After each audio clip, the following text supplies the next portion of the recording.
In today's video, I am going to teach you how to create a seamless pattern in Canva.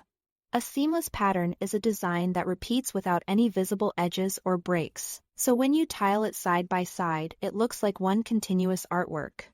We'll keep this clear and simple so you can recreate the process with any style you like. Start by opening Canva and creating a new design with a square dimension. A 4000 by 4000 pixel canvas is a great high-resolution choice. But any equal width and height will work. Using a perfect square is important because it ensures the pattern tiles evenly in every direction without stretching. Next, add graphics from the Elements tab onto your canvas.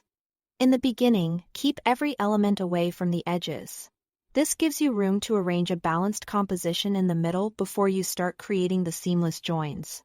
Choose elements that share a similar style or color palette so the pattern feels cohesive, and vary sizes to create visual rhythm. Place one key element in the center. Then duplicate it and drag the duplicate toward an edge so it extends off the canvas. This is the crucial part of making it seamless. Anything that goes off one side must appear on the exact opposite side. So if an element crosses the left edge, you need a matching copy lined up perfectly on the right. Likewise, anything touching the top should be mirrored at the bottom in the same position. To keep things aligned, drag straight horizontally or vertically while holding Shift.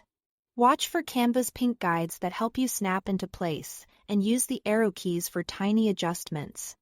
You can also check the element's position values to make sure the copies line up precisely across the canvas. Continue building your pattern this way. Fill the center with more elements, and for any piece that touches an edge, place its counterpart on the opposite edge at the exact same offset. As you refine, zoom in along all four edges to confirm there are no gaps or overlaps where the tiles will meet. If you adjust one edge element, remember to adjust its opposite counterpart, so they always match. When the pattern looks continuous and balanced, download your design as a PNG or JPG. PNG preserves crisp details, while JPG keeps file sizes smaller. Save it and you are ready to use your tile as a repeating background. Thanks for watching.